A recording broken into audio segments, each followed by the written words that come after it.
Yeah, dude, they keep winning. They keep winning, and it's so amazing to see. Let's just kind of go through a few right now because there are some wisdom and there are some insights in here that I think everybody can benefit from.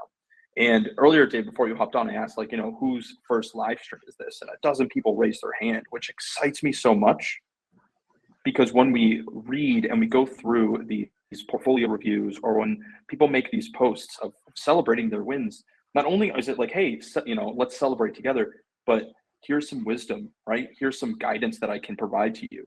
And there's actually been a few people that have joined us this week that in their introductory post, they said, I can't wait to give back and I can't wait to help others. And I'm like, this is what this community is all about. So George here, awesome win. Almost $20,000 a month being generated in cash flow. And what I love about this too, David, is right in the middle there, it says, I updated, let me get a little closer here. I know there are pools that have higher rates, but I am aiming for a more of a slow and steady pace. My aim is 6 to 10% a month, which I just love. Isn't that awesome that that's a slow and steady pace at 6 to 10% a month? But that's what it is. Yeah, and looking at George's portfolio, I was like, yeah, this is awesome. Like this is nice, solid assets spread out on a few different chains, on a few different platforms. $20,000 a month generated in cash flow. So I love that. 6 to 10% is right around where I'm aiming for as well. So awesome stuff. George is killing it. Let's keep rolling, David. Got a lot of good things in here. I believe you covered Travis's portfolio in the Wednesday portfolio review. Yeah, I did. This was one of the most impressive posts I've seen in a long time. Like I wish I could screenshot the entire post because I just kept scrolling on that article and went, oh my gosh, there's more. And just the level of detail that Travis included, especially in those screenshots, just take a look at that. I mean, that is, talk about running this as a DeFi business. Travis has beautifully done it. You know what was so cool about this though was, Travis has different pools where the cash flow is earmarked for specific purposes. It's just so cool. He's like, oh yeah, this Sui pool, this is my toy pool. It's like, I thought that was awesome, Yeah, very, very cool. Definitely. Yeah, so cool. And toys are bikes, I believe is what he said. Right. Those are his toys. Right. Yeah, that was funny. Yeah. And what's so cool is like the first two screenshots are like people that, guys who have been with us for at least a few months have really built this business. And then CY here or Sai, I don't know if it's CY or Sai. Please let me know if you're here. But I love this. It's like, hey, just finished Quest 1, right? I'm just starting to get this portfolio rolling. I got these 4 positions, making $5 a day. Very excited to move on. So it just lights me up, David, when I see these different articles of like, hey, just finished the first quest, or hey, I'm moving on into quest number 6, and I'm really building a business out of this. So, anyways, very exciting stuff so far. Yeah, very cool. David, I gotta admit something. I do have to admit something. I woke up this morning kind of grumpy, and I am very, very, very rarely grumpy. And I want to give a shout out to I believe it's Kilam. I want to give a shout out to Kilam because I was like grumpy. I was in the community and I was answering questions, and I'm just like, I'm grumpy. Why am I so grumpy? And then I read this and I said, you know what? It's all worth it. Everything we do is worth it. And I want to read a little bit right here. This was a response to Maria, actually. I'm so excited about that. I work in information. I knew that I could make money with blockchain fees, but I couldn't find this information clearly on the internet. Now, awesome people have, teach me how to do that. And it's so. I don't have a word to explain how I'm feeling. I'm just so happy to have joined your team. God bless you. I read that and I was like, you know what? I love what I do. I love what I do. And I wasn't grumpy because of the work. It was, I don't know, personal stuff or something. But this lit me up, David. This lit me up. And it wasn't, hey, I'm making $1 million. Hey, I'm doing this in my portfolio. It was information here is making me feel a certain way. It's making me feel so happy. And to see Kalam write that, I was like, yes, we're doing the right thing here. So just want to share that quickly, David. We're all human. I like that. Everyone's allowed to have, a bad morning now and then. Grumpy Colin coin. Yeah, no, it's all good here. So Ben, let's keep rolling. Ben joined us a week and a half ago. Finished Quest 2, doing $16 to $20 a day. But I want to highlight this real quick, David. Move some funds from Pulse Chain over to Aerodrome for more high risk plays. And what I like about the way Ben wrote that is I'm intentionally moving capital from this chain to this chain to get into higher risk plays, but he knows that they're higher risk. And I love that. And I think self-awareness when building a portfolio is really important. And Ben obviously has come out and said that of like, hey, I'm looking for more higher risk stuff right now with my portfolio, and it's doing about $16 to $20 a day, which is great. And I use this time to plug my article that I wrote yesterday in the community, which is I was using Mario Kart. You guys have heard me talk about Mario Kart a lot, but the high risk plays can be used as a boost. It can be used as a strategic thing to move your portfolio faster. But it's not just, if I could impart some wisdom, it's not something that we should be relying on to get us across the finish line long term. So they're great for boosts. They're great to speed you up as you go around the track like Mario Kart, but they're not, in my opinion, my viewpoint, they're not great to just rely on because they're so volatile, because they are have higher risk. So does that make sense, everybody? Do you feel good about that? Oh yeah, 100%. Keep rolling, dude. There's a lot, man. There's a lot of wins that we put in here this week. Mark's killing it as well. There's one thing I want to highlight with Mark here. That he's got great positions on both concentrated liquidity, where you have a little bit more control, and then he also has some assets on Beefy. And I know Lucas has been in Beefy more because of the hands-off approach that it takes. And I just love that Mark has diversified his portfolio to, yeah, these are my concentrated liquidity pools on EVM chains. I also have concentrated liquidity pools on Orca. Then I also have some allocation of my portfolio to positions on Beefy, which is a yield aggregator of sorts. And so just want to highlight that there are different ways. You don't have to be in plays where you have to set the ranges and actively manage it, that there are other opportunities out there. And we'll talk about that here in a little bit as well. Great stuff Mark's doing. Oh, this made me laugh at the end of last week here. I'm so glad this week is over. Between my personal issues with Soulflare and Solana and their slowdowns, I had the worst cold I've had in years. Everything was going wrong. Did not have the energy to fix it. But despite all of that, I still made over $100 a day. So I'm chalking it up as a win. I love that. And what I think that can teach us that, just like me being grumpy this morning, I'm getting out of it right now, but things are not always going to go in your favor. But DeFi continues to move. DeFi continues to operate. Even if we are having a bad day, DeFi continues to operate for us 24/7. So I love that. Just like how Crypto Phil traveled last week, he talked about how he traveled for 2 weeks and DeFi continued to operate for him. So I wanted to share that as well. It's kind of cool. Very cool. If I can read this too, the last paragraph here in Benny's introduction. I've heard DeFi in my crypto journey before, but for some reason, it never occurred to me that it was something that I could actually do. Being the bank isn't something that's talked about as a legit option in normal life, but hearing about the space and what members have been able to do and starting simple has been game changing. And the business of it all has been sweet music to my ears. I mean, this is somebody that just joined. Benny's been with us for a little bit now, but Benny joins us. He's like, DeFi is a real thing. I'm ready to do this. And I can't wait to just see Benny's take off here. It's going to be really, really exciting to see. I've seen this happen time and time before. Liam T, let me zoom in real quick with my eyes. There was something I wanted to highlight here. Oh yeah, just $3 a day club. This is, hey, I think he mentions it's a humble portfolio, but that's where it starts. It starts with Quest 1. It starts with getting a few solid positions, start earning that first milestone, that $3 a day. Then we scale up from there. If you'd like to do that, you can expand the portfolio. You can increase position. It's all very exciting stuff. So shout out to Liam, doing the work, making it happen. Now, David, actually, I put 3 of Guy's screenshots back to back to back because you can see a nice progression. I want to show this here. Made my first dollar in DeFi, woohoo. Oh, actually, go back real quick, David. I apologize. Him and I were talking this week about that $10 that he lost. And I'm like, I spent $80,000 on my higher education, on college and post-grad work, right? Not doing any of that currently.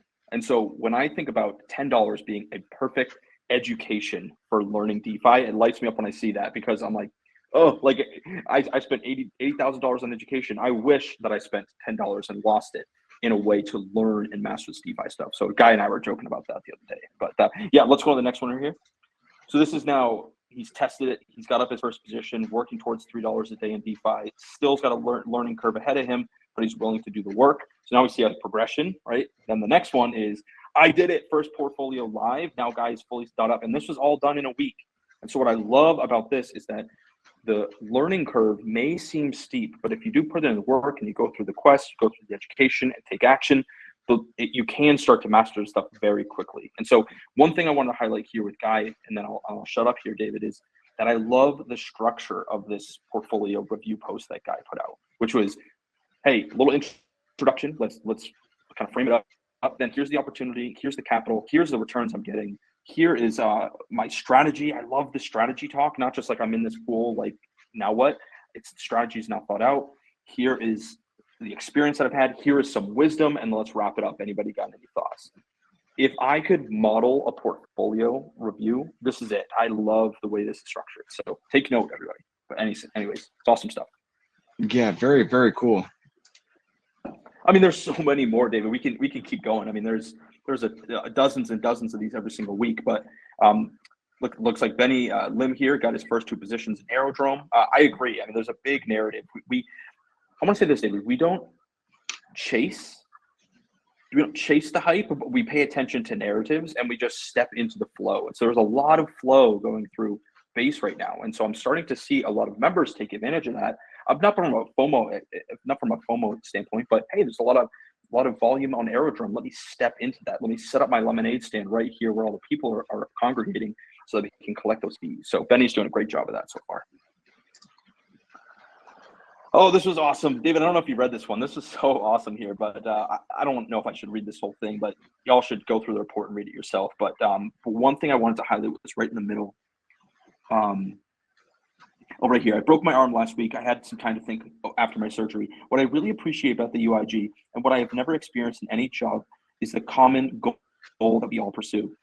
For me, it is to have the freedom to spend the life the way I want to, and the support from the team and also members is exceptional. Highlight that right there. It's all the support from the members is exceptional, right? I love that. Y'all keep doing your thing. There is no competitiveness or selfishness. Everyone wishes the best from everybody's success and that everyone can live out that dream. The monthly $99 was the best investment on my future. I love this. And I just love that middle part about the support from the members because it is y'all who make this community incredible. We love this stuff too, but you guys show up and make this place a great place to be. So good stuff. 100%. 100%. Johan's killing it as well. I mean, this is great. One thing I want to highlight here very, very quickly is that he mentioned that he started off small. I've been here for 2 weeks, so keep that into consideration. But he's like, I'm going to start out small here with $10,000. And what I love is that it can be scaled. We talk about this all the time, David, is establish a portfolio, whatever small means to you, but establish a small portfolio, understand the workings, understand the mechanics, and then scale into those positions and expand the portfolio from there. So Johan did a great job of approaching it in that perspective because you can always scale this business up. So good stuff. Russell's killing it as well. Newbie here, been here a month. What I loved about Russell's here point is I've been involved in crypto for almost 2 years, but only bought and held. I was aware of DeFi space, but I had the misconception that you needed thousands to be able to participate. Only recently did I come across YouTube, and I was very well wrong. Yeah, and I agree with that. Like I said in the previous one, is that it's scalable. You can start with $10 in the first dollar DeFi. Get the first dollar under your belt, then you can scale it from there. So Russell's been killing it as well. Gosh, man, lots of wins, huh? I know. Oh my God, we just keep rolling. I think it's just a few more, guys. Stick with me, but this is important, and I think it's good for motivation, but it's also a lot of good wisdom too. So, yeah. Yeah, let's just scroll through. Let's just scroll through because there's a win in here that I really want to highlight. So, yeah. You know, let's roll through here. Benny, Chris, Johan, Russell, Jeff. Take a look at Jeff's portfolio real quick. Matic Naka, Arrow ETH, Sol USDC, Pendle ETH, Fetch BNB, Render Matic. So this is, you know, we've got Matic Naka on Polygon, Arrow ETH on Base, Sol USDC probably on Solana with Orca or Radium, Pendle ETH on Arbitrum, Fetch BNB on the BNB chain, and Render Wrapped Matic on Polygon. So he's across what is that? 1, 2, 3, 4, 5 different chains. 5 different chains with nearly 10 assets. So that's diversification across chain and across asset. And you know, not all of this is on Uniswap. There's Orca and Uniswap in here. I'd be willing to bet that it's probably just those two, you know, without seeing anything else. So this is a diversified portfolio, and he's been able to not allocate too much of the portfolio to any one position, but his heaviest allocation is Arrow ETH.